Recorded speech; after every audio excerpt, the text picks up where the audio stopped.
안녕하세요. 예, 반갑습니다. 예, 제가 많은 교회에서 강의를 하기도 하고 설교도 하고 했는데요.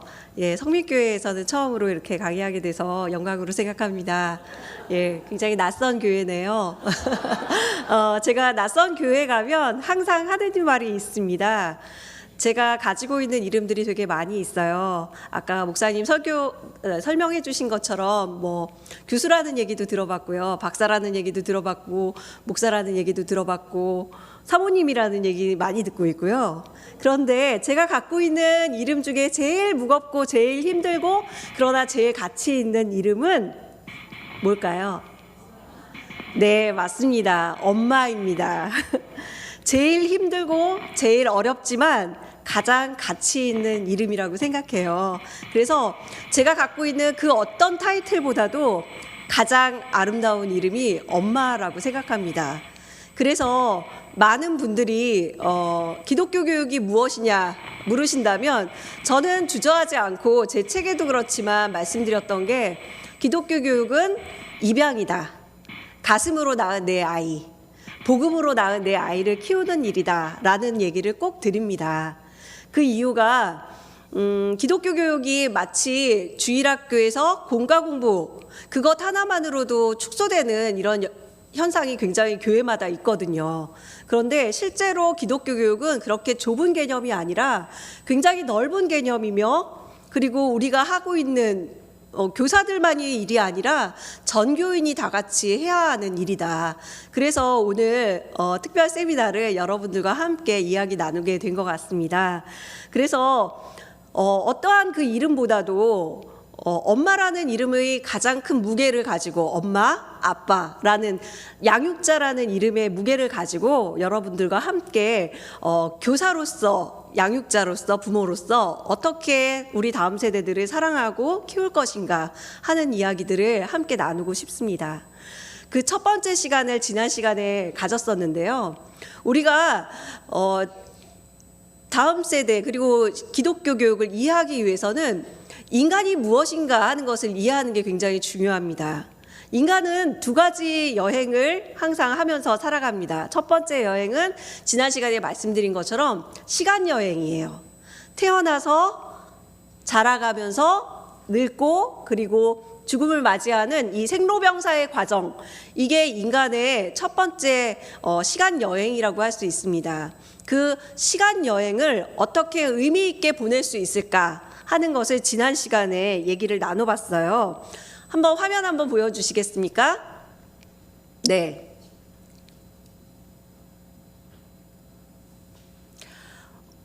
지난 시간을 잠깐 돌아보면요. 지난 시간에 우리는 인간은 누구다라고 얘기를 했습니다. 바로 나그네. 우리는 어느 집에서 살아가는 것 같지만 사실은 태어나서 시간적으로 여행을 하다가 결국은 죽음을 맞이하는 생로병사가 있다고 말씀드렸는데 그게 어떻게 보면 하나님께로부터 나서 여행하다가 긴 시간의 여행 끝에 우리는 하나님께로 가는 하나님 천국, 하나님 나라로 들어가는 나그네 여행자라는 거죠. 그래서 이 여행자라고 생각할 때 인생은 한 군데 머물러 있는 것이 아니라 여행이다 라고 얘기를 합니다. 인생은 여행이다. 그래서 우리는 시간여행 그리고 또 오늘 얘기에 나눌 공간여행에 대한 이야기를 한번 나눠보려고 하는데요. 시간여행은 되게 사람들이 비슷합니다. 자, 시간여행은 닮음의 과정을 거치는 여행이다라고 말씀드렸죠. 심리학 용어로는 발달이라고 얘기할 수 있습니다. 왜냐하면 대부분 똑같이 인생이 진행이 되잖아요. 태어나고 기다가 걷다가 뛰다가 지팡이를 짚다가 이렇게 다 비슷한 시기로 이렇게 진행이 됩니다. 그걸 시간 여행이라고. 그리고 저희가 지난 시간에 말씀드린 결론은 무엇이었냐면 시간 여행은 누구나 다 똑같습니다. 그런데 중요한 건 노빠꾸 되돌릴 수 없다는 거예요. 그렇기 때문에 우리는 언제나 시간 여행에서 아마추어일 수밖에 없고 첫 번, only one의 인생을 살 수밖에 없습니다. 그래서 그 시간을 주님과 함께 동행하며 성숙해가는 과정을 겪어가자라는 얘기를 나눴었고요. 그래서 이제 오늘 얘기 나눌 것은 공간 여행입니다. 공간 여행 그러면 어떤 생각이 드세요? 예, 저는 지난 시간에도 말씀드린 것처럼 여행을 굉장히 좋아하는 엉뚱한 아이였어요. 저희 부모님은 그걸 모르셨을 거예요, 아마. 예, 굉장히 얌전한 것 같지만 속 안에서는 전 세계를 돌아다니는 여행가였어요. 여행할 때 공간 여행이라고 한다면 굉장히 멀리 가는 걸 공간 여행이라고 할 수 있을 거예요. 그런데 실제로 이 공간 여행은 나와 타인과 세상을 알아가는 여행이다 라고 말씀을 드리고 싶습니다. 공간 여행은 나와 타인과 하나님 만드신 아름다운 이 세상 전부를 알아가는 여행이다. 그래서 이 물리적인 공간, 우리가 보고 있는 공간과 또 한 가지 굉장히 중요한 공간이 있습니다. 무슨 공간일까요? 바로 안 보이는 마음의 공간이에요. 이 마음의 공간과 물리적 공간의 콜라보가 바로 공간 여행이다. 인간은 누구나 다 한 자리에 그대로 서가지고 죽는 사람은 없어요. 그죠? 돌아다니죠. 마음으로도 돌아다니고 몸으로도 돌아다녀요. 그 돌아다니는 이 모든 공간 안에서 우리는 어떻게 여행하고 있는가 하는 것을 알아보려고 합니다. 그런데 제가 말씀을 읽다가 야베스의 기도는 우리가 잘 알고 있죠. 예, 우리 담임 목사님께서 야베스의 기도에 대해서 굉장히 오랫동안 설교를 하셨어요. 기억나시나요? 예, 그 이야기를 잠깐 생각해 보면요, 야베스 말씀을 읽을 때 역대상 4장 10절 말씀을 아까 읽었는데 9절에는 이렇게 나옵니다. 야베스는 그의 형제보다 귀중한 자라. 그의 어머니가 이름하여 이르되 야베스라 하였으니 이는 내가 수고로이 낳았다 함이었더라 라고 시작을 합니다. 그리고 나서 야베스가 하나님께 아뢰어 이르되 기도한 내용이 나옵니다. 이렇게 해주십시오. 그랬더니 하나님이 구하는 것을 허락하셨다. 이런 말씀이죠. 이걸 조금만 더 분석을 해보면요, 야베스의 기도, 저는 첫 번째 제일 야베스의 기도에서 와닿았던 게 뭐냐면, 일단 뭐가 예고가 되어 있느냐, 바로 해피엔딩이에요. 해피엔딩. 사람들은 누구나 인생의 해피엔딩을 꿈꿉니다. 그런데 야베스는 아예 첫 번부터 해피엔딩이 예고가 되었어요. 왜 그럴까요? 말씀에 뭐라고 나와 있냐면, 그 어머니가 뭐라고 기도했다고요? 어머니가 뭐라고 얘기했냐면, 얘기하기 전에 그의 형제보다 귀중한 자다. 야베스는 그의 형제보다 귀중한 자다. 이건 그 인생의 결론이에요, 사실은. 그런데 이 결론이 나기까지가 문제죠. 일단 해피엔딩이 예고가 돼서 좀 마음은 편해요. 귀중한 자로 끝났겠지라는. 예. 그런데 두 번째는요, 고통과 슬픔의 인생이었다는 것을 알 수 있습니다. 야베스라는 말 자체가 고통, 슬픔이란 뜻이라는 걸 우리가 잘 알고 있어요. 어머니가 수고로이 낳았다. 여기서 굉장히 순화된 말이지만 수고로이 낳았다는 낳기 되게 힘들었다, 이런 말이기도 하고, 굉장히 힘들었다, 인생 자체가 굉장히 꼬였다, 이런 얘기예요. 그러니까 야베스는 인생의 초반에는 굉장히 힘들었다, 꼬였다, 이런 얘기로 알 수가 있죠. 그 이야기를 통해서 우리는 뭘 할 수 있냐면, 인간은 평탄한 인생은 없다. 저는 개인적으로 그렇게 생각합니다. 예, 제가 어느 교회 갔더니 화장실에 찬양이 이렇게 가사가 화장실 문에 붙어 있었어요. 왜 나만 겪는 고난이냐고 슬퍼하지 마세요. 예, 화장실에서 고난을 많이 겪나 봐요. 그러다 보니까 주님이 손 잡고 계시잖아요. 힘을 내세요, 힘을 내세요. 예, 그 찬양의 가사를 보고 제가 화장실에서 얼마나 힘을 얻었는지 몰라요. 근데 그 찬양을 우리가 부를 때마다 느끼는 것은, 인생이란 왜 나만 겪는 고난일까라고 생각하지만 모두에게 슬픔과 고난은 공통사항이라는 거예요. 제가 전에 어떤 분을 뵀는데, 그분은 정말 평탄하게 인생을 살아오셨다라고 생각을 했거든요. 근데 그렇지 않더라고요. 인생은 가까이서 보면 비극이고 멀리서 보면 희극이라는 말도 있잖아요. 멀리서 봤을 뿐이니까 굉장히 평탄한 인생으로 그분의 인생을 바라보았어요. 근데 자세히 들여다 보니까 평탄한 인생이란 하나도 없더라고요. 그래서 야베스가 말한 이 고통과 슬픔의 인생은 야베스뿐만이 아니라 모두에게 공통분모예요. 그런데 여기서부터 달라지죠. 하나님께 그는 무엇을 했을까요? 바로 기도했습니다. 여러분도 잘 아시겠지만 하나님께 간구했다고 나와요. 그런데 그 말의 의미는 우리도 많이 들어봤던 카라, 부르짖다, 소리를 내어서 얼마나 간절히 통성기도를 했을까 하는 생각이 듭니다. 자기의 그 고통과 슬픔으로 점철된 인생을 바꿔달라고 얼마나 기도했을까 생각이 듭니다. 기도했습니다. 그래서 하나님께서 응답하셨다라는 얘기로 마무리가 됩니다. 저는 여기서 하나님께 기도한 야베스의 내용이 참 와닿았어요. 왜냐하면 원문에 보면요, 다 이렇게 끝나요. 하나님이 이렇게 해주세요 이렇게 기도한 게 아니라 하나님은 이렇게 해줄 것입니다. 하나님은 이럴 것입니다 라고 기도한 거예요. 그 말은 무슨 말이냐면 하나님께 기도하면서 안 해주시면 나 삐질 거예요 이렇게 기도한 게 아니라 하나님은 반드시 이렇게 해주실 것을 나는 믿어요. 그래서 다 거의 완료형이에요. 완료. 다 됐어요. 하나님은 나에게 복의 복을 주실 것입니다. 그리고 나의 영역을 넓혀 주실 것입니다. 그리고 하나님의 손이 나와 함께 있을 것입니다. 그리고 악한 것으로부터 슬퍼하지 않도록 행하실 것입니다. 원문을 보면 이런 뉘앙스로 얘기하고 있습니다. 그걸 또 다시 자세히 보면 하나님이 뭐라고 응답하셨냐면 영역을 넓혀주셨는데 우리가 생각하는 것처럼 야베스에게 땅을 주셨나? 물론 땅도 주셨으리라 믿습니다. 이스라엘 역사적으로 보면 이스라엘 사람들은 땅을 굉장히 중요시 여깁니다. 아시겠지만 지금도 그놈의 땅 때문에 싸우고 있잖아요.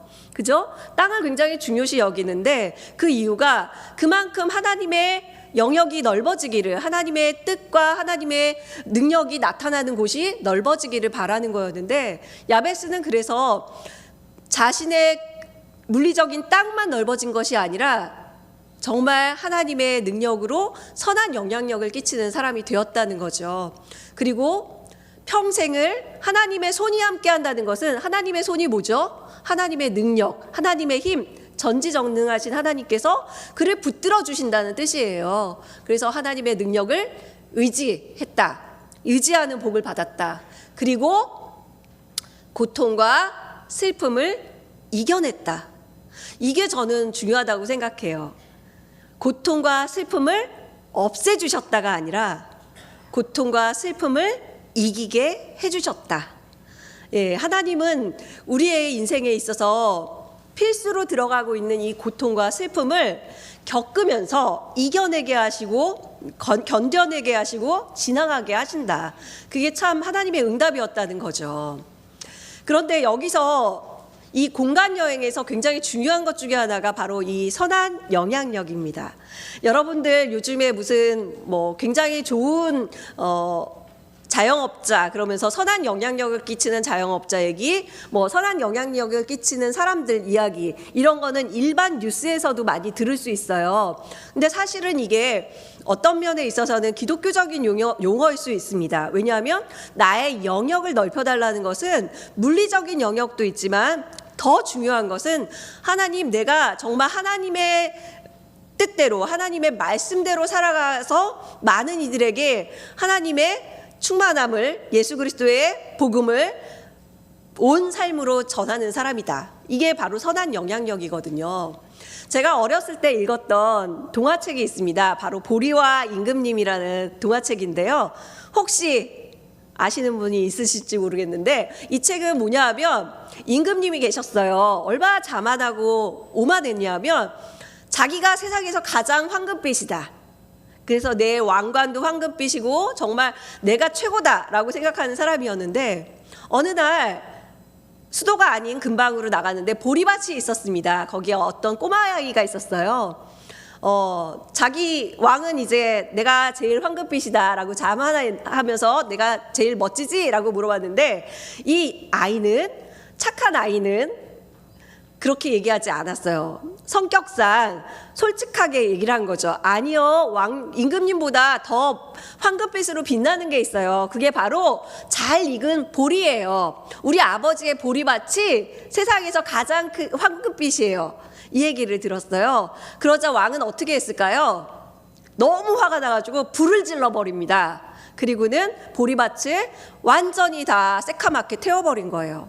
그러지만 그 아이는 슬픔에 잠겨 있지 않고 그 그루터기에 있던 보리 씨앗들을 조금 손으로 잡았어요. 그리고 그 보리 씨앗을 또 심습니다. 그래서 그렇게 하다 보니 보리는 보리밭을 이루고 황금을 물결을 이루지만 시간이 지나자 임금님은 돌아가셨다. 이런 얘기예요. 그러니까 결론은 우리가 자만한 것 같고 내가 가장 최고인 것 같지만 하나님의 만드신 자연에 비하면 아무것도 아니다.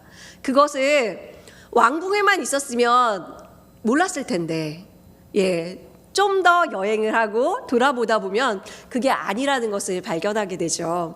또 한 가지 이 책에 또 하나의 작은 이야기가 있었어요. 그건 바로 친절한 지주님이라는 이야기입니다. 여기에는요, 굉장히 인색한 지주님이 계셨어요. 굉장히 부자였는데 베푸는 걸 하나도 안 하고 살았죠. 그런데 어느 날 장에 갔다가 너무너무 아름다운 여인을 만납니다. 그리고 사랑에 빠집니다. 그러니까 자기가 가진 걸 다 주고 싶은 거예요. 사랑에 빠지니까.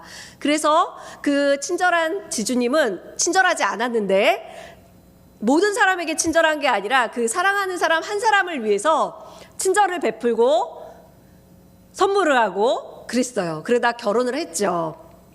그런데 행복하게 살면서 아내한테 당신은 너무 친절해요, 이런 말을 듣고 살았죠. 너무 행복했습니다. 그러나 그 행복은 오래가지 않고 딸아이를 낳고 아내는 죽었어요. 근데 그 딸아이가 엄마랑 똑같은 거예요. 그리고는 온 동네를 돌아다니면서 어려운 집 형편들을 듣고 옵니다. 그리고는 아빠에게 얘기합니다. 아빠, 그 집은 뭐가 없대. 아빠, 거기는 너무 힘들대. 그러면 아빠는 그 딸을 행복하게 만들기 위해서 자기의 재산을 다 팔아가지고 이웃들을 돕기 시작한 거예요. 그전에는 저 인색한 수전노 이런 소리를 듣다가 딸 때문에 어쩔 수 없이 아빠에게 아빠는 정말 친절해, 아빠는 정말 최고야, 이 말을 듣기 위해서 계속 베풀다 보니 다 재산을 나눠준 거예요. 그리고는 아빠도 돌아가셨어요. 딸만 남았죠. 그러면 이 딸을 어떻게 해야 되나, 고아원에 보내야 되나 했는데 마을 사람들이 회의를 했습니다. 그리고는 결론을 뭐라고 내렸냐면, 이 아이는 우리 모두의 아이다. 이 친절한 지주님 덕분에 우리가 행복하게 살았는데 이 아이가 고아원에 간다는 거 말이 안 된다. 그러면서 서로 그 아이를 데려가려고 했고 서로 그 아이를 키우려고 했고, 그래서 결국 친절한 지주님은 이 딸 아이에게 온 마을을 상속해 주었다라는 이야기입니다. 저는 이 이야기를 어렸을 때 보면서 그런 생각을 했어요. 야, 그래, 많이 갖는 것보다 더 중요한 것은 많은 좋은 일을 하고 많은 영향력을 끼쳐서 정말 우리 자녀에게, 우리 아이들에게 정말 좋은 마을을 상속하는 것, 정말 아름다운 세상을 물려주는 것, 이게 정말 의미 있는 일이구나라는 생각을 했거든요. 그게 우리의 영역을 넓혀가는 건 아닐까라는 생각을 했습니다.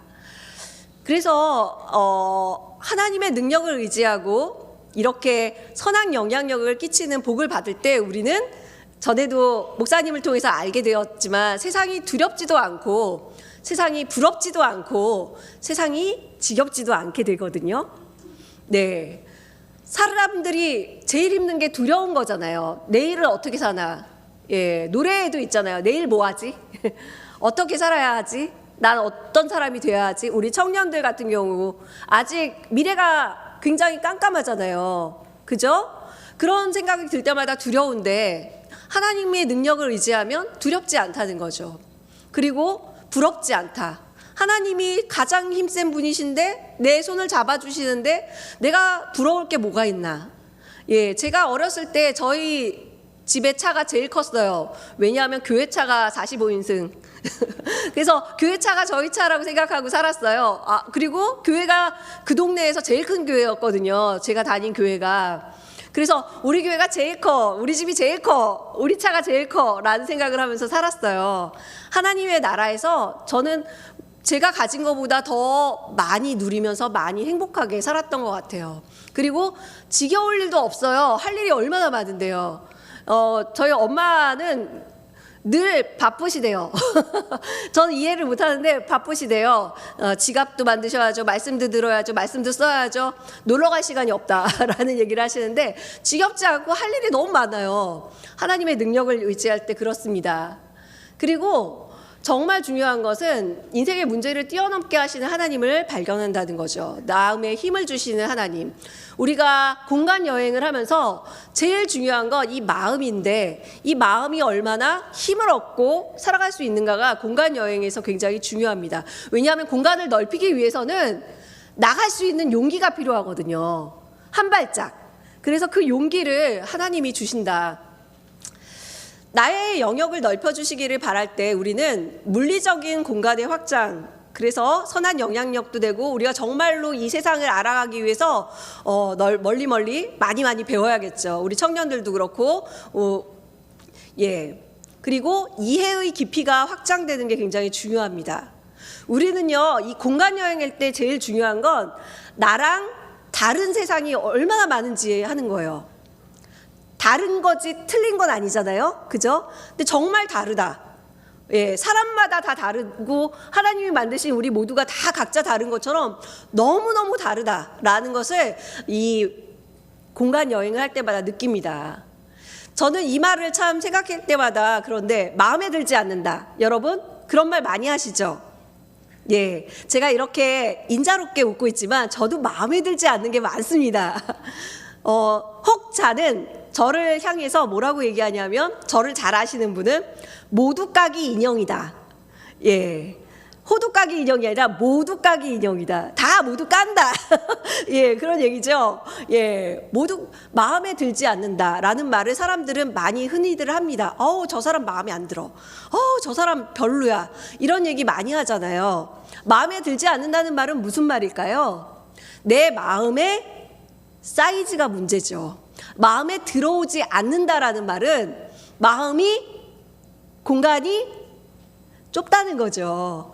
저도 마음의 공간이 좁아서 이 사이즈를 넓히는 마음의 공간 여행을 굉장히 많이 하려고 노력을 합니다. 주 안에서 예, 마음에 들지 않는다는 말은 마음의 사이즈가 문제다라는 거예요. 예, 성숙해 간다는 것은 마음에 들지 않는 사람이 없다라는 말도 됩니다. 물론 그런 사람은 없지만요. 그죠? 그러나 마음의 사이즈를 넓히는 게 중요하죠. 우리는 그 마음의 사이즈를 넓히기 위해서 굉장히 많은 것들을 공부를 합니다. MBTI, 사상체질, 다중지능이론, 화성에서 온 남자, 금성에서 온 여자 이런 식으로 태어난 순서에 따라도 다 다르고 애니어그램, 성격검사, 이런 검사, 저런 검사 인간의 마음을 이해하기 위해서 정말 많은 도구들이 있어요. 예, 요즘에 제일 인기 있는 게 이 MBTI거든요. 아시죠? MBTI. 들어는 보셨나요? MBTI가 있는데 네 개를 이제 네 종류를 선택하는 거예요. 그래서 네 종류가 8개가 있는데 MBTI로 얘기를 한다면 첫 번째는 내향성과 외향성. 그래서 굉장히 활달한 사람이 있는가 하면 조용하고 혼자 있는 것을 좋아하는 사람도 있죠. 그죠? 그러면 보면서 저 사람은 왜 혼자 있으려고 하지? 저 사람은 왜 이렇게 나다니는 거야? 라고 얘기를 하면서 서로 틀리게 생각하는데 그게 아니라 다르다는 거죠. 두 번째는 S와 N이라고 얘기를 하는데 직관적인 사람과 좀 이렇게 꼼꼼한 사람, 분석적인 사람들이 있어요. 조금 나무로 따진다면 여기는 나무를 보고 한쪽은 숲을 보는 그런 스타일이 있는데요. 그것도 또 다릅니다. 성향이. 그래서 그 성향에 따라서 굉장히 다른데 제가 어떤 사이트에서 봤는데요. J와 P에 대해서 이렇게 나왔더라고요. J는 판단하고 분석하고 이런 거를 좋아하고 좀 계획을 아주 좀 촘촘하게 하는 사람들, 꼼꼼하게 하는 사람들. 그리고 P는 좀 계획을 언제든 바꿀 수 있고 언제든 좀 느슨하게 하는 사람들이에요. 그 사람들의 핸드폰만 봐도 안다는 거죠. 자, 여러분의 핸드폰 배경화면을 한번 생각해 보세요. J입니까? P입니까? 자, J, 스치는 바람에 J 한번 손 들어주세요. 네, 네. J, 예, 손 내려주시고요. P, 나는 P다. 지금 저 화면 같이 정리가 안 돼 있고 막 안 읽은 게 천지. 네, 손 내려주세요. 예, 이렇게 성향이 다른 사람들은요, 여행 갈 때 제일 힘듭니다. 여행 갈 때 J인 사람들은 미리 준비를 싹 해가지고 플랜 A, 플랜 B, 플랜 C, 플랜 D 막 이렇게 그 다음에 안 되면 이렇게 하고 저렇게 하고 막 계획을 엄청 세워서 계획서 써둔 걸 보면 야, 이거 다 하면 이제 쓰러지겠는데? 이런 생각을 해요. 근데 P 쪽에 좀 엉망진창인 이런 분들은 계획서가 어떤지 아십니까? 어떤 분이 방콕으로 여행을 간대요. 그래서 하루 계획을 봤어요. 아침에 조식 옴뇸뇸뇸, 점심에 쇼핑 룰루랄라, 저녁에 클럽인가 하여튼 둠칫 뭐 이런 식으로 계획을 써놓은 거예요. 그걸 보고 P에 가까운 저는 뭐라 그랬을까요? 오, 많이 짰는데? 근데 J인 분들은 그걸 보고는 이게 무슨 계획이냐. 쓰레기통에 갖다 버려라. 이건 계획이 아니다. 라고 하더라고요. 그렇게 많이 달라요. 여기에서 또 마찬가지입니다. 여기 앉아 계신 분들 중에 반은 J, 반은 P일 거예요. 그러면 완전히 다르다는 거예요. 또 T와 F도 있습니다. T는 머리로 생각하는 사람들, 분석하고 꼼꼼하게 체크하는 사람들. F는 가슴형, 마음으로 받아들이는 사람들이에요. 어떤 분이 그런 얘기를 했어요. 자기의 자녀가 T인지 F인지를 구별하는 방법이 있대요. 자, 잘 들어보세요. 여러분들은 그 엄마에게 뭐라고 대답할 것인가 잘 생각해 보세요. 엄마가 말했습니다. 땡땡아, 엄마가 오늘 기분이 너무 안 좋아서 빵을 샀어. 그 이야기를 듣고 여러분은 뭐라고 대답을 할까요? 자, 다 다릅니다. 지금 제 얘기를 듣고 머리형 인간 분들은 물음표가 떴어요. 뭔 소리지? 지 기분이 나쁜데 왜 빵을 사? 라는 얼굴로 저를 바라보고 F, 가슴형, 마음을 이게 필링형 인간들은 어떻게 대답하냐면 엄마 기분이 굉장히 나쁜가 보다. 조심해야겠다. 라든가 엄마 기분을 풀어줘야 하나? 뭐 이런 생각들을 하죠. 그렇지 않습니까? 예. 제가 친한 사모님이 그런 얘기를 하시더라고요. 본인은 평생 사모로서 살아가면서 너무 힘들었대요. 왜 힘들었냐면 성도님들이 슬픈 얘기, 아픈 얘기, 힘든 얘기를 하면 그걸 들어주는 게 되게 힘들었대요. 저 얘기를 왜 나한테 하지? 예. 왜 하는 걸까요? 해결해 달라는 걸까요? 아니죠. 그런 얘기를 하시는 분들의 대부분의 마음은 공감이거든요. 그랬겠구나. 힘들었겠다. 그렇구나. 근데 힘들고 어려운 얘기를 들으면 T인 분들은 내가 어떻게 해야 되지? 이런 얘기를 나한테 하면 어떡하지? 뭐 이런 반응을 한다는 거예요. 그래서 힘들었는데 나중에 그게 아니라 나에게 원하는 것은 공감이었구나 라는 것을 나중에 알고 그렇구나 했다고 합니다. 그것처럼 우리는 다 다르다는 거예요. 여기서 궁금한 것은 저는 무엇일까? 보다 목사님이 어떤 성격이실까 궁금하시죠? 예, 목사님은 굉장히 활달하신 성향이세요. 네, 그거는 확실합니다. 그래서 사람을 만나는 걸 굉장히 좋아하십니다. 그런데 많은 경우에 한국교회 목사님들 중에 70% 이상은 내향적인 분들이에요. 그러니까 목사님하고 완전히 성향이 다르죠. 혼자 있는 걸 되게 좋아하시고 말씀을 혼자 묵상하는 걸 좋아하시는, 그래서 사람을 만나는 게 힘든 경우도 굉장히 많다. 그러나 다행히 여러분의 분홍 목사님은 외향적이셔서 사람 만나는 게 힘들지 않고 사람을 만나야 힘이 나는 스타일이세요. 그건 굉장히 긍정적이죠. 그러나 저 J와 P 중에는 뭘까요? 사람이 자꾸 P로 가신다고 그러더라고요. 그래서 J와 P가 많이 싸워요. 너는 왜 이렇게 계획성이 없냐 그러고, 사람이 융통성이 없어 이러면서 싸워요. 그렇게 싸울 이유가 없다. 왜냐하면 다르기 때문이라는 거죠. 계획성이 있는 사람은 계획성이 있기 때문에 미리미리 준비하니까 편하고, 계획성이 없고 융통성이 있는 사람은 변화가 있을 때 적응을 잘해서 편하고, 긍정적으로 생각하면 언제든지 다 그 사람에 맞춰서 살아가는 게 중요하다는 거죠. 자, 그런데 제가 오늘 얘기하고 싶은 것은 애니어그램입니다.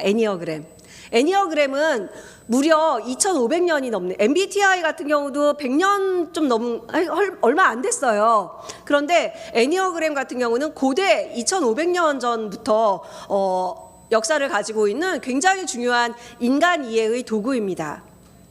그래서 여러분들에게 소개를 해드리고 싶어요. 전에 한번 저희 은사님이신 교수님께서 한번 애니어그램에 대한 이야기를 하셨는데, 오늘은 특별히 애니어그램에서 내가 어떤 교사이며 어떤 부모이며 어떤 어른인지를 한번 알아보는 시간을 가졌으면 합니다. 애니어그램은요, 9가지로 나눠져 있습니다. 인간을 9가지로 나누었는데요. MBTI도 그렇고 모든 이 성격 이론이나 인간 심리 이론의 맹점 중에 하나는 뭐냐면, 그걸로 한 사람을 다 평가할 수 없다는 거예요. 저 같은 경우도 저는 I와 E의 중간쯤이에요.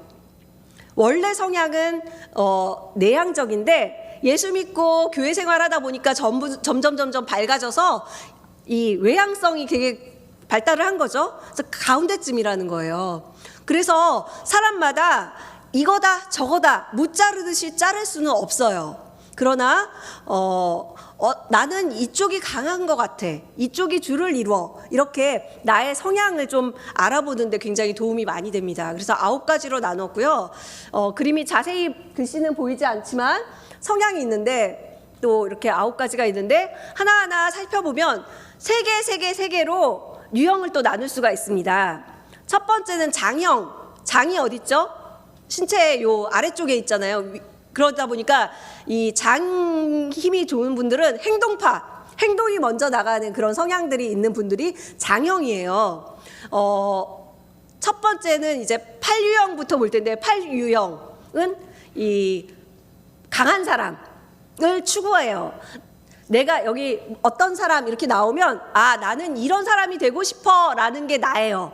나의 롤모델. 나는 강한 사람이 되고 싶다. 그러면은 8유형일 확률이 높아요.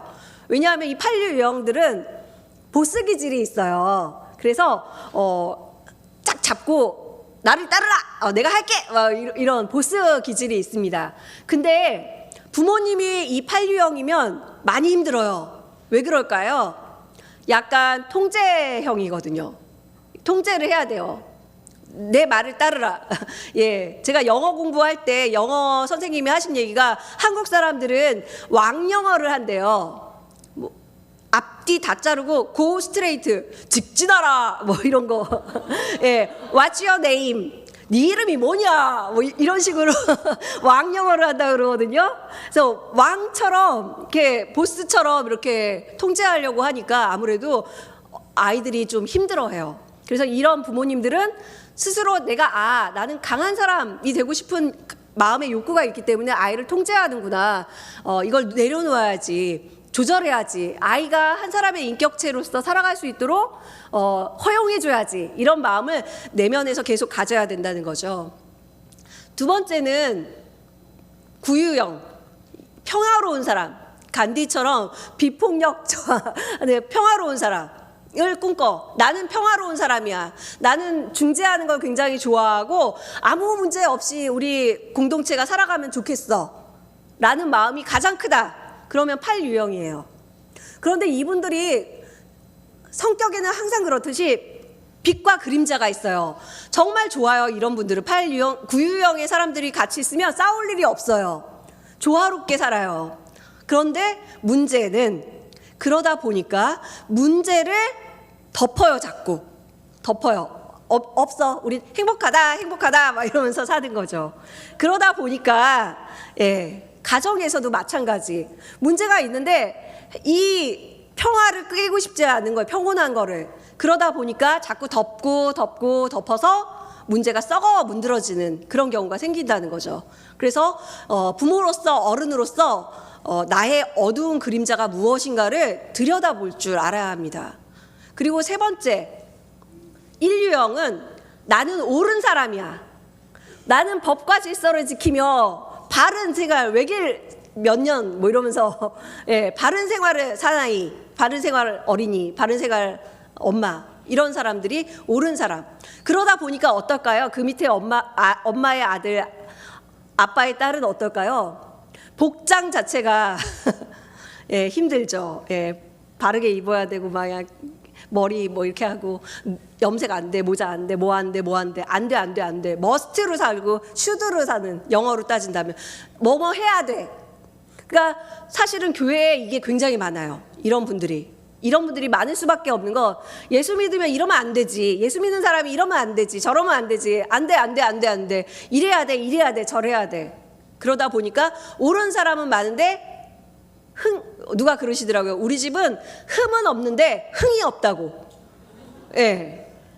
그런 집이 될 수가 있어요. 그래서 옳은 것도 중요하지만 이분들의 특징, 내가 옳다고 생각하면 절대 물러서지 않아요. 그러다 보니까 타협이 안 돼. 그런데 사람은요, 모든 것을 다 완벽하게 통제하거나 모든 것을 다 알 수 없어요. 그래서 내가 보는 것에서는 그게 옳지만 그렇지 않을 수도 있다는 가능성을 열어두어야 해요. 그래서 1유형의 분들은 옳은 사람이라는 자부심과 함께 여유 있는 관대한 사람이 되려고 노력을 좀 하시면 좋을 것 같습니다. 자, 가슴형이 뛰어난 사람들은 감정파거든요. 이 유형 사람들은 나는 돌보는 사람이야. 난 누군가를 잘 돌봐. 이러면서 되게 의미를 찾아요. 특히 엄마들 중에 이런 분들이 많으시죠. 아내로서 남편을 잘 내조하는 것. 이것이 가장 큰 의미다. 아이들을 뭐 대학 잘 보내고 잘 키우고 잘 돌보는, 내 인생은 없고 남의 인생 돌보느라 시간을 다 사용하는. 그러면은 이제 나중에 내가 없잖아요. 그래서 빈둥지 증후군 뭐 이런 것도 오고 그렇습니다. 그래서 이 돌보는 유형인 분들은 나를 돌보는 거를 좀 생각을 하셔야 돼요. 다 주고는 생색을 내셔요. 내가 너 때문에 고생했잖아 막 이러면서, 내가 너 때문에 아무것도 없잖아, 내가 너 때문에 희생했잖아. 근데 차라리 희생하지 마시고 본인을 챙기셨어야죠 라고 자녀가 얘기할 수도 있어요. 내가 원하는 건 그게 아니었어요 라고 그런 얘기를 부모에게 들을 수도 있다는 거죠. 그래서 이 돌보는 사람 형은 자신을 일단 돌보는 것도 굉장히 중요하다라는 것을 생각해 보실 필요가 있습니다. 두 번째는 이제 3유형이에요. 3유형.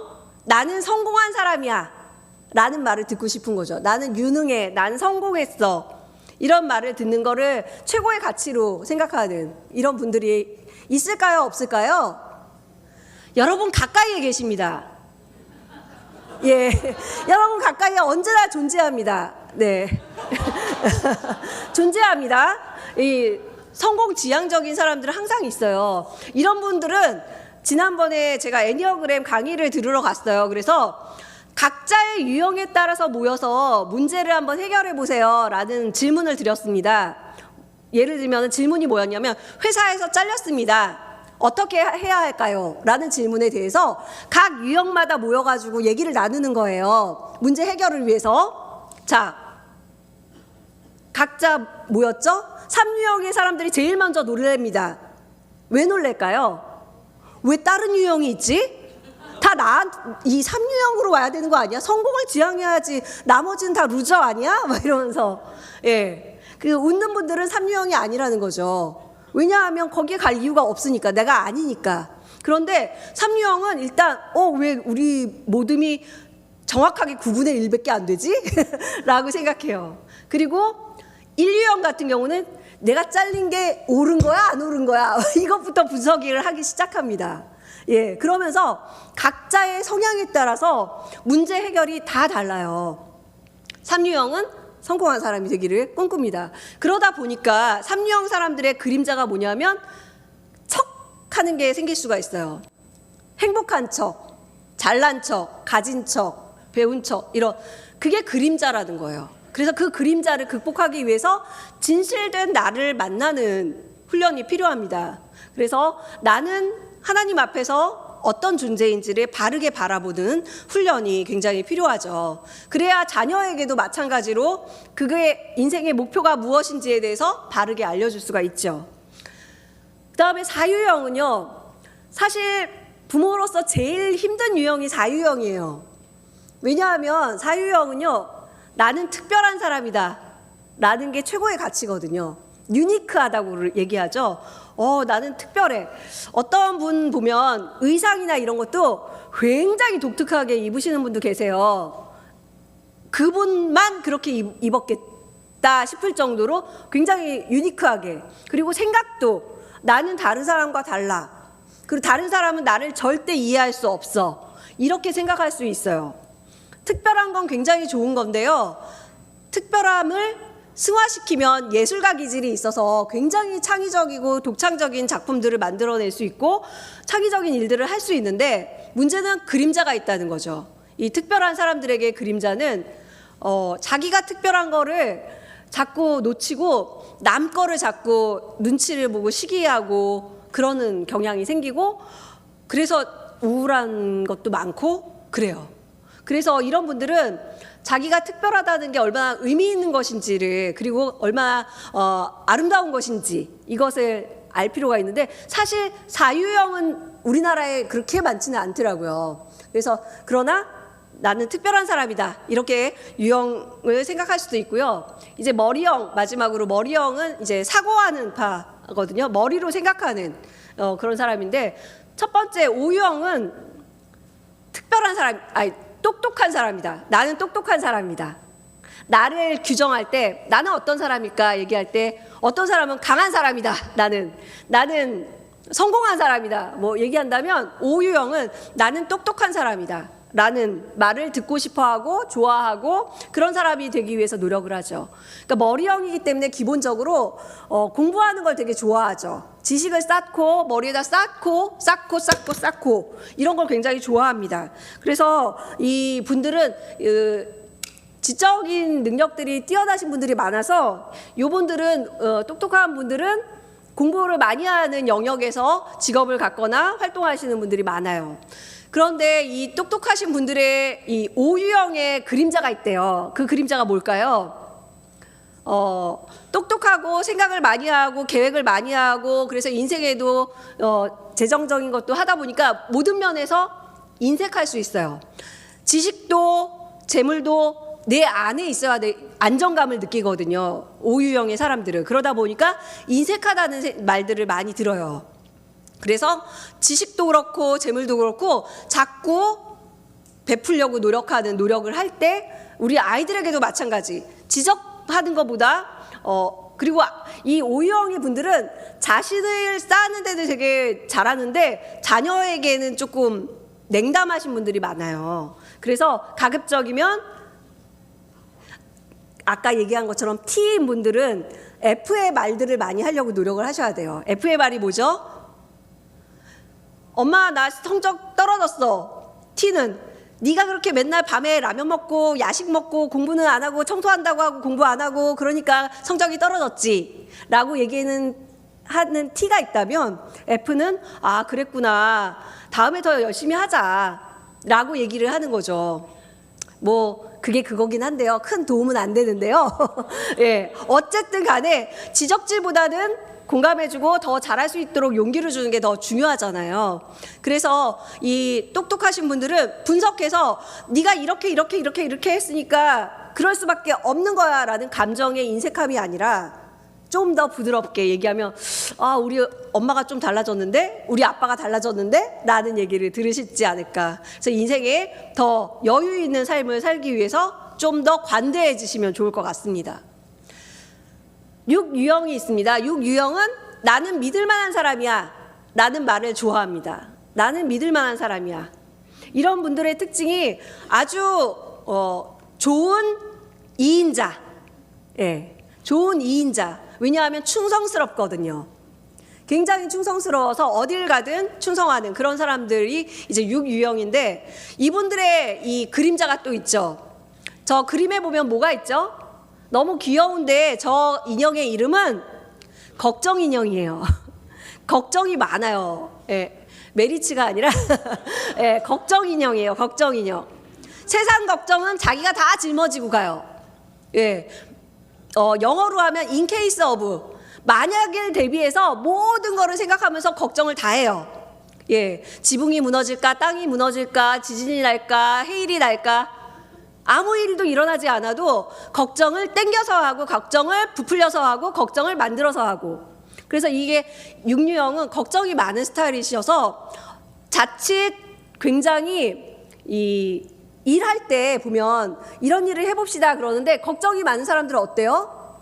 이래서 안 될 것 같아요. 저래서 안 될 것 같아요. 부정적인 말을 많이 하죠. 그래서 에너지 뱀파이어다 라는 얘기도 합니다. 에너지를 쪽쪽 빨아먹어. 막 이런 사람은 정말 일하기 싫어 라고 얘기할 수도 있지만, 그만큼 걱정이 많아서 그런 거예요. 이렇게 하다 안 되면 어떡하지, 저렇게 하면 안 되면 어떡하지. 그래서 결정장애 네, 결정을 잘 못하기도 하고, 마치 8유형처럼 강한 남자, 이렇게 하면 돼 라고 얘기해 주는 사람이 있으면 참 좋겠다 라는 생각을 할 수 있는 그런 사람이 이제 6유형인데, 그래도 이분들은 자기가 충성해야 될 것에 굉장히 헌신하는 그런 성향이 있어요. 그래서 이분들은 잘 활용하면 굉장히 좋은 도움이 되는 훌륭한 분이 될 수 있고, 다만 그 충성이 우리의 일이 아니라, 우리의 공동체가 아니라 지 거, 지 가족, 지 새끼 이렇게 되면 굉장히 힘들어지죠.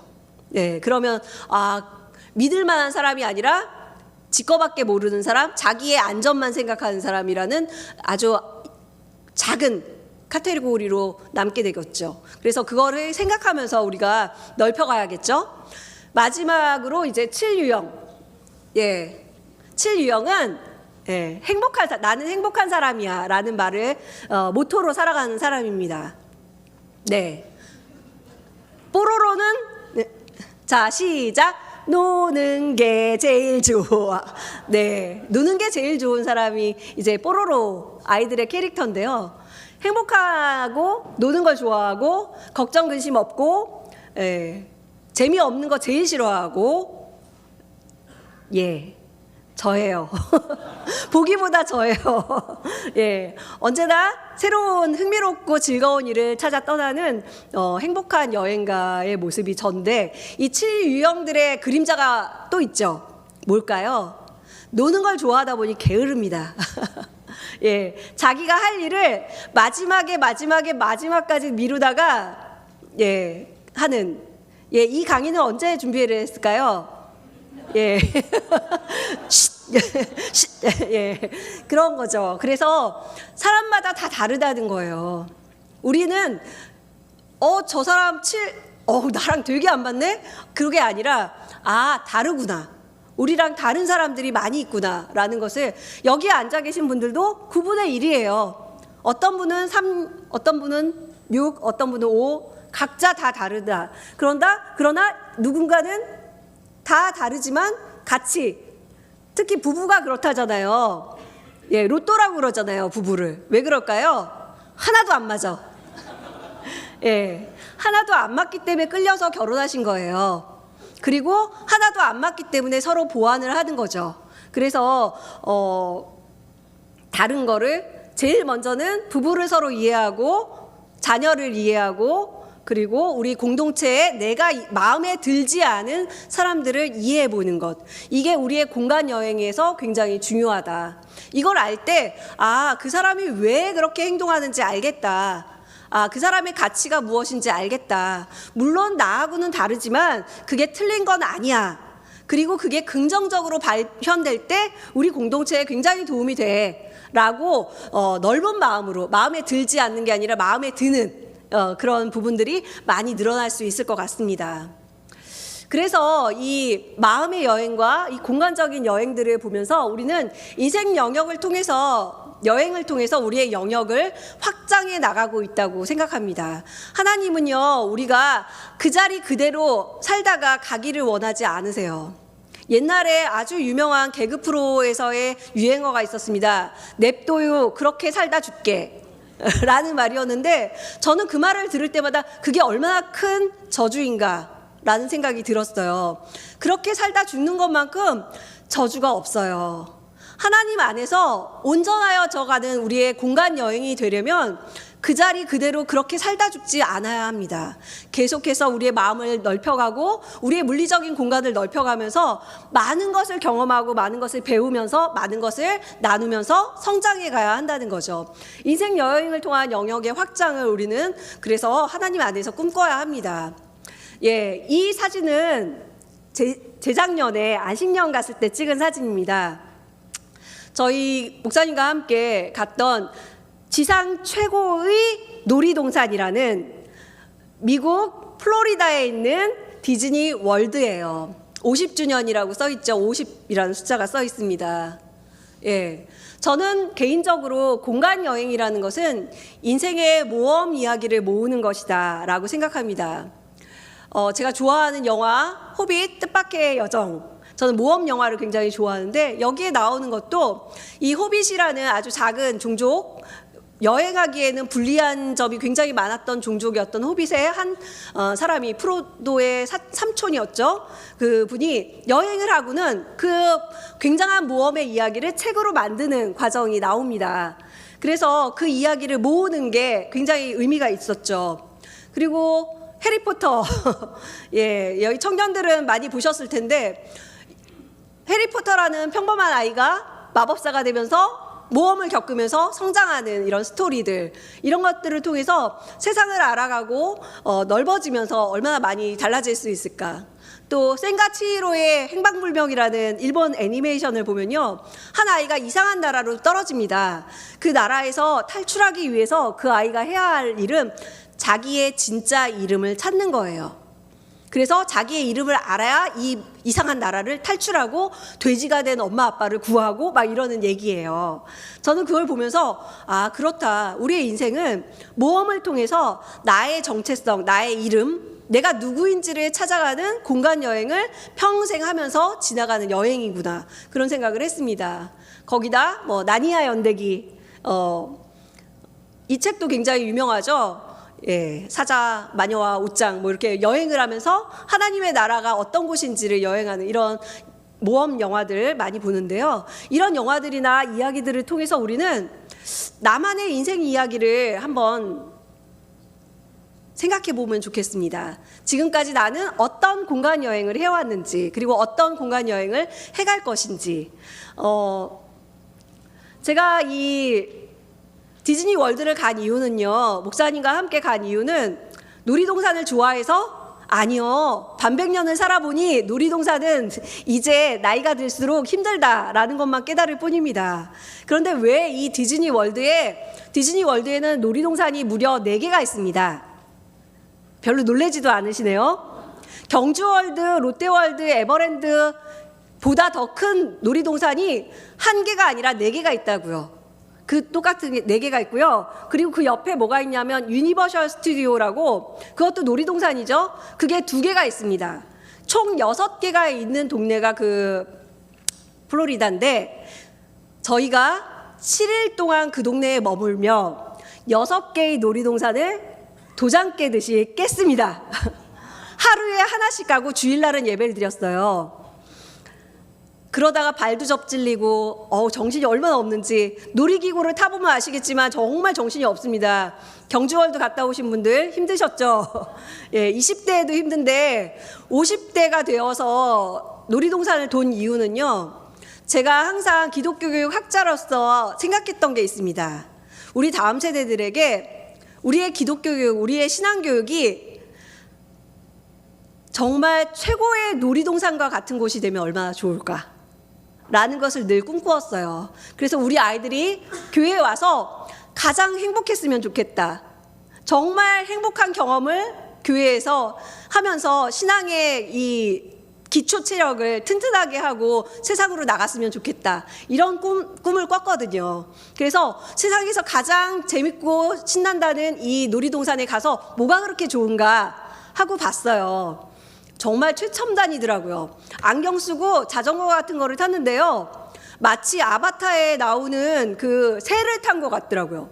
새를 타고 바다를 들어갔다 나오고 막 하늘을 들어갔다 나오고 막 와. 근데 그거를 일렬로 열 몇 명이 20명 가까이가 다 자전거 하나 타고 안경 쓰고서는 나 혼자 그걸 겪는 것 같은 이 가상현실 이런 것도 겪으면서 야 세상에 이런 곳이 다 있구나. 거기다 마지막은 저 불꽃놀이죠. 세상에 지금 이 신데렐라 성 같은데 그 성에 화면이 성이 되는 거예요. 성이 화면이 돼서 계속 화면이 바뀌면서 불꽃이 터지는데 진짜 와 이게 정말 엔터테인먼트의 끝판왕이구나 이런 생각을 했어요. 예, 가보고 싶으시죠? 우리 준석이 침 흘리시는 준수 침 흘리는데 예, 대단한 이 곳에서 느낀 것은 우리의 다음 세대들을 위해서 우리가 무엇을 해줄 수 있을까 그런 생각들을 하면서 이 아름다운 광경이 정말 우리 아이들에게도 펼쳐지면 좋겠다라는 생각을 했습니다. 그리고 또 한 가지 저희가 안식년을 가면서 뉴욕으로 들어간 이유가 있었어요. 뉴욕 근교에 기독교 공연장이 있습니다. 그런데 이 공연장은 뭐 브로드웨이 그 어떤 공연보다도 최고의 공연이었어요. 엄청나게 수천 명이 들어가는 공연장에서 3면에 다 공연의 무대가 되고 천장까지 활용되고 동물들이 막 나오고 하는 공연이었는데 다윗의 이야기를 공연으로 보았는데 와 정말 너무 폭풍 공감과 폭풍 눈물과 신앙적인 그런 결단과 이런 것들이 있었어요. 그래서 와 이런 세상이 있구나. 나의 이 좁은 내가 생각했던 시야에서 더 넓어지는 그런 경험들을 많이 했습니다. 그리고 그 이후에 모세를 한다는데 꼭 보고 싶었지만 시즌이 안 맞아서 못 봤고요. 그리고 제가 재작년에 이태리를 갔지 않습니까? 목사님과 이태리를 가면서 저 개인적으로 꼭 보고 싶었던 조각이 있었어요. 바로 이 다비드 상인데 제가 19금이라 밑에는 안 올렸어요. 그런데 제가 보고 싶었던 것은 다비드의 아래쪽이 아니라 저 눈이었어요. 골리앗을 바라보고 있는 다비드의 눈은 어떤 모습일까? 가 너무 궁금했어요. 미켈란젤로라는 그 거장이 만든 그 작품에 저 눈을 너무 보고 싶었어요.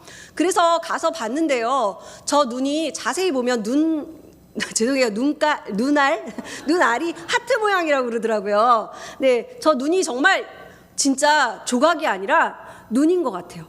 막 이글이글 저 분노에 찬 눈을 보는 순간 정말 하나님의 마음으로 가득 찬 다윗이 골리앗이라는 저 적을 어떻게 바라봤을까라는 거를 이마에 이 힘 들어간 거 보이시죠? 그게 느껴졌어요. 근데 한편으로는 또 다른 모습이 보였어요. 그 옆에 보시면 옆모습 보이시죠? 미켈란젤로가 굉장한 조각가인 이유는 너무나 다면적인 모습을 보여주기 때문에 그래요. 피에타도 로마에 가서 보면 아시겠지만 위에서 보는 거랑 옆에서 보는 거랑 느낌이 다르다고 합니다. 그런데 이 다비드도 눈을 보는 거하고 옆모습을 보는 거하고 완전 달라요. 앞에서 보면은 화가 난 얼굴이거든요. 근데 옆에서 보면 살짝 입꼬리가 올라가 보이지 않으세요? 골리앗을 보면서 지가 이런 느낌? 그래봤자 지가 이런 느낌으로 바라보고 있는 저 비웃는 듯한 저 다윗의 당당한 모습, 이게 또 다시 한번 제게 다가오더라고요. 그래서 정말 세상을 멀리 가서 보는 것도 굉장히 의미 있구나. 그리고 목사님이 그때 종교개혁 시간에 알려주셨던 그 최후의 만찬 있잖아요. 그 그림이 사실은 종교개혁 강의 당시에 목사님이 가서 보지 못하신 그림이었어요. 그래서 이 그림을 보러 그 그림이 어디 있는지 검색했더니 베네치아에 있다는 거예요. 그래서 그 어떤 정보도 없이 베네치아에 가서 저 그림을 봐야겠다, 하나의 목적을 가지고 갔습니다. 그리고 그곳에서 이 그림을 봐야겠기에 이 그림을 설명해주는 가이드가 누굴까 하고 보니 어떤 분이 계셔서 신청을 했어요. 그런데 아침에 그 가이드를 만나는 순간 저희 둘 다 깨달았어요. 저분은 집사님이다. 알지는 못하시는 분이지만. 그래서 얘기를 나누다 보니까 집사님이 맞았어요. 예, 교회 다니시는 신실한 집사님이셨더라고요. 그런데 또 가이드 해주실 분이 저희 둘밖에 없어서 완전 개인 가이드가 돼버렸죠. 그래서 그림도 설명받고 했는데 알고 보니 기적처럼 우리 김웅태 집사님하고 대학 동기 동창이셨어요. 그래서 너무나 놀라운 인연으로 저 그림이 굉장히 더 의미가 깊어지기도 했고, 베네치아라는 도시를 굉장히 많이 알게 되고, 그러면서 그림에 대해서도 많이 이해를 하기도 했지만 정말 많은 확장, 공간 여행이 되었죠. 그래서 이 그림이 참 의미가 있었고요. 또 한 가지는 이 그림, 목사님이 전에 설교 시간에도 보여주신 그림이죠. 마태를 부르시는 예수님이라는 제목의 그림입니다. 까라바조라는 작가가 그린 그림인데요. 로마에 가서 이 그림을 보면서 굉장히 다양한 생각을 했습니다. 그리고 이 그림을 그린 작가가 어떤 사람일까가 되게 궁금했어요. 보니까 이 까라바조라는 사람이 원래 이름은 미켈란젤로입니다. 예, 미켈란젤로인데 까라바조라는 도시에 살았던 미켈란젤로. 그래서 까라바조라는 이름이 되었는데, 이 사람은 어렸을 때 고아가 되었고 굉장히 불우한 인생을 살았어요. 그러다 보니까 인생이 정말 마지막에는 살인자도 되고 도망자도 되고, 그런 굉장히 슬픈 인생을 살았던 사람인데 그림 하나는 정말 끝내주게 잘 그렸더라고요. 그래서 이 그림을 몇 번을 가서 봤어요. 그런데 이 그림을 보면서 와닿았던 것은 제가 본 예수님 그림 중에 제일 멋진 예수님이셨어요. 보시면 아시겠지만 정말 잘생기셨어요, 예수님. 예, 얼굴만 보여가지고 진짜. 그런데 정말 잘생긴 예수님. 그런데 계속 보다 보니까 마태에 대해서 묵상이 되더라고요. 자, 누가 마태일까요? 많이들 노인이라고 생각하는데 저희는 예수님을 보지 않는 유일한 사람이 마태가 아닐까 생각이 듭니다. 이 사람은 고개를 숙이고 지금 뭔가를 하고 있죠. 더 자세히 보면요, 저는 이 사람의 왼손이 마음에 와닿았어요. 왼손이 어디 있을까요? 옆구리에 끼고요, 돈주머니를 잡고 있어요. 그리고 오른손으로는 지폐도 아니고 동전을 하나하나, 몇 개 되지도 않은 동전을 뚫어져라 세고 있어요. 저는 이 그림을 보면서 우리의 인생이 이렇지 않을까. 이분은 ISTJ 분석적이고 계획적이고 꼼꼼하고, 그러나 멀리 계신 주님을 바라보지 못하는 이런 성향은 아니었을까. 나는 그렇지 않은가. 그런 생각이 참 많이 들었어요. 한 치 앞만 보고 코앞만 보고 내 이익만을 바라보고 좁은 공간에서 그것이 인생의 전부라고 살아가는 우리의 인생은 아닐까. 그러나 그것을 하나님은 넓혀주시기를 바라며 부르고 계시지는 않나, 그런 생각이 들었습니다. 그래서 우리는 누구나 다 이 공간 여행에서 행복한 여행을 마무리하기를 바랍니다. 그래서 그 공간 여행을 통해서 우리는 완전한 사람, 온전한 사람이 되기를 바라는데, 주 안에서 온전한 사람은 어떤 사람일까? 진짜 어른은 어떤 사람일까? 그런 생각을 많이 해봅니다. 여러분, 진짜 어른은 어떤 사람일까요? 네, 거기 써있죠. 이 그림 먼저 보시면 이 그림은 탕자의 귀향이라는 렘브란트의 그림입니다. 거기에 제가 아버지를 보여드리기 위해서 그림을 찍었는데요. 아버지의 얼굴에 눈을 자세히 봐보세요. 눈. 저는 이 눈을 볼 때마다 마음이 뭉클해지는 게 얼마나 울었으면 저렇게 눈이 짓물렀을까라는 생각이 들어요. 자녀를 생각하는 그 짓무른 눈. 노인이 돼버린, 늙어버린, 몸은 쇠약해진 이 모습. 진짜 어른이란 완전한 사람, 온전한 사람은 어떤 사람이냐? 세상 속에서 살아가면서 아픔이나 슬픔을 건너뛴 사람이 아니에요. 그런 아픔과 슬픔과 고통을 겪었지만, 그러나 주님의 손을 붙잡고 극복하고 주 안에서 이해의 폭을 넓혀가고 성숙해가면서 주의 능력으로 선한 영향력을 주위에 펼치며 사는 사람이 진짜 어른이고 온전한 사람이 아닐까 합니다.